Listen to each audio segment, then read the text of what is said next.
The city was a blur of neon lights smeared across wet pavement, the fog so thick it felt like I was driving through a ghost stream. That's when I saw her, a lone figure standing by the roadside, bathed in the sickly glow of a flickering street lamp. Pulling over, I rolled down the window. She just opened the back door and slid in without a word. The silence was immediate, heavy and cold. "Where to?"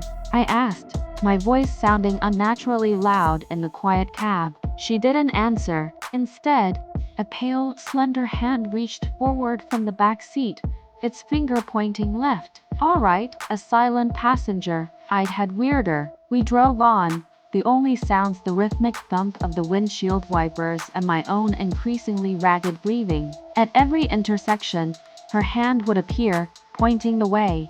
Right, straight, left again. She guided me through winding back streets I barely knew, deeper into the fog-shrouded suburbs. The silence started to get to me. It wasn't just quiet. It was an absence of sound, a void that pressed in on all sides. I kept glancing in the rearview mirror, but her face was always obscured by shadows, a dark shape against the city lights. The drive felt like an eternity. Finally, she pointed towards a modest-looking house at the end of a quiet cul-de-sac.